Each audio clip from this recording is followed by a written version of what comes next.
Top 5 serial killers. Top 5 serial killers.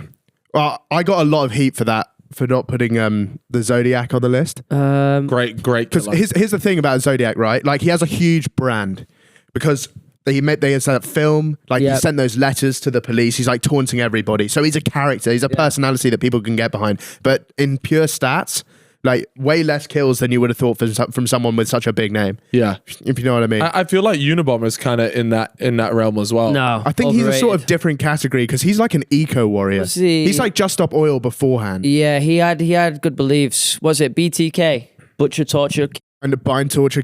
Is that what it was? Bind, torture. That was his method, and they called him the BTK killer. Yeah, he was pretty brutal. He didn't quite make my top 5. Who made? What was your top 5 then for that? Let's see if I can recall. We're asking him to recite the TikTok. Do you want me to get the TikTok up? Yeah, you can get the TikTok up. Let's have a little look. Did you have any classic slashers in there? Little knife. Jack the Ripper was in there because he's like the Pele of serial killers. Yeah, but a lot of it could be fraudulent. And we're not sure about the goals. We're not sure about those fabricated numbers. My friend. He was killing a lot of like randos like in Whitechapel. Like he was like playing against the Brazilian farmers. Yeah.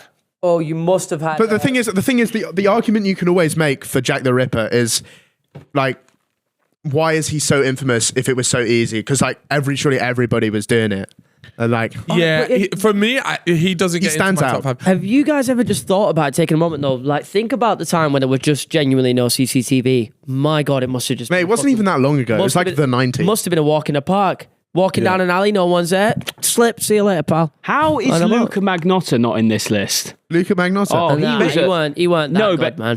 What he did, the lengths he went to. I think that's recency bias from you. Yeah, bro. really? Yeah, because you've watched a doc and you're forgetting about the old legends, the classics. Think about John Wayne Gacy. Mate, have you seen Harold Shipman's numbers? He's crazy. This is who I was going to say. For me, Harold Shipman should be number 1. We did an ep on him, didn't we? Yeah, we did a mysteries episode on him. Right. And what was he doing again? That right there. You want to talk about stat padding? This guy lived in fucking League One. It's played up top, and he just had balls played through him. That's why I only put him 3rd. Because he had no opposition. You know when people play just free-for-all on COD to just get their KD up, he was that guy. He just wanted that red camo, and boy, did he get it. For me, Ted Bundy is the GOAT. Why though? Because the charm. Not thinking of looks. Not only did he go on an absolute streak, he escaped from prison twice, which is just epic. That's good. And like even they released a documentary about him 30 years after his death, where it details everything about all the crimes he committed, and there were still girls on Twitter going, "Oh my God, I fancy him so much." Do you remember when that documentary came out? And they were thirsting. They were thirsting. You know what? You've made a good case there. To be fair. Yeah, Jeffrey Dahmer number 2 because he's mental. Yeah. I mean, if you're scranning people, that's another level. Fucking nuts, isn't it? There has to be a level. I couldn't finish that Netflix series. Really? It was horrible. Yeah. It wasn't the creepiness of it. I just didn't. I didn't like the fact that he was just chopping up bodies. Yeah. Killing them's one thing, but mate, there was somebody who accidentally bought his old flat. Oh, and they were like, wait, was it not? Did they not knock the building down or? No, I heard about this. And they were like wondering why this place was so cheap, and they had like. I think in certain places they have to disclose information like that. Isn't that the same for the house in Enfield? It's cheaper than all the other houses from the Enfield haunting, but the movie is Conjuring 2 that you might know. Oh, okay, right, yeah. It's round the corner. Tell you one who you've missed off on this list who should get mentioned. He's that one that David Tennant. There was that show about.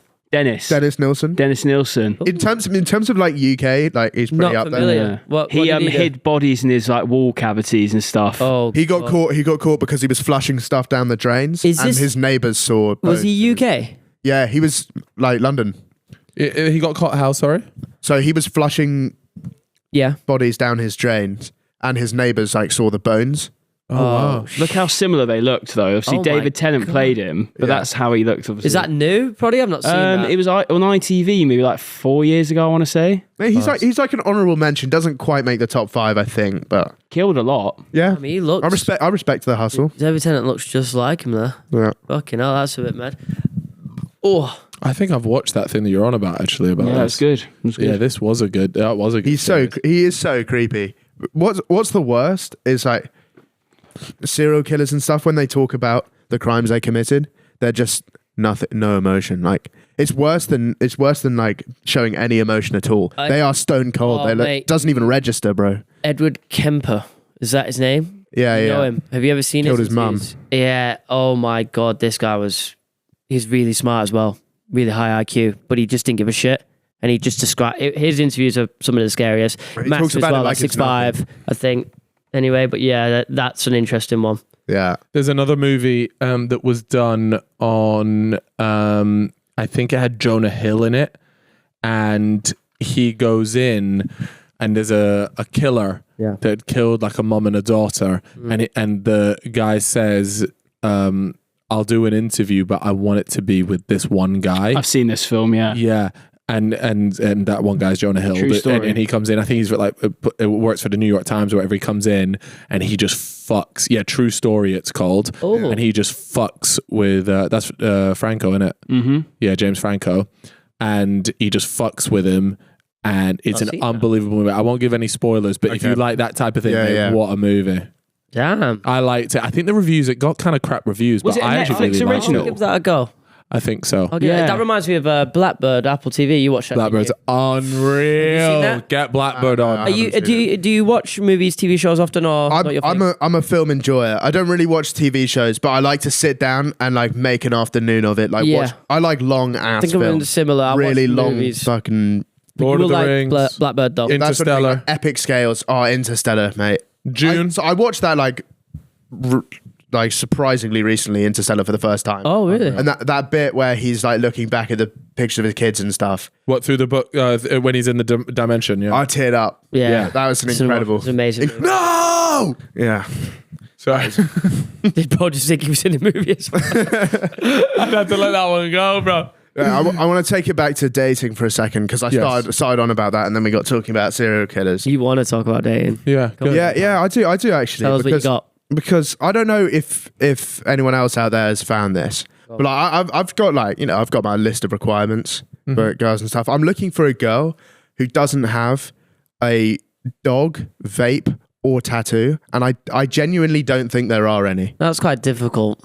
I don't think there are any. Sorry, we'll stay on the dating topic, but you're not a dog person because I had my dog in the office. You came in and you're there like that. It does not. I'm not interested in that. Yeah, it's a big sticking point. When I go on dates and stuff, I have to get it out of the way early doors that I don't like dogs and I won't like. And everyone's like, "Oh, but you'll like my dog because they like their dog," and I'm like, "No, I won't. I don't like any dogs."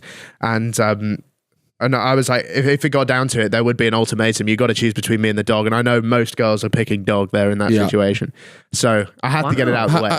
Have you been on any dates recently? I went through a phase. I was a serial dater for a bit, but what I found is you tend to just get pissed. You spend a lot of money, and if you don't get anything back for a bit, then it's a bit demoralizing. So I'm off it at the moment, and instead I just make top 5 like serial killers and stuff.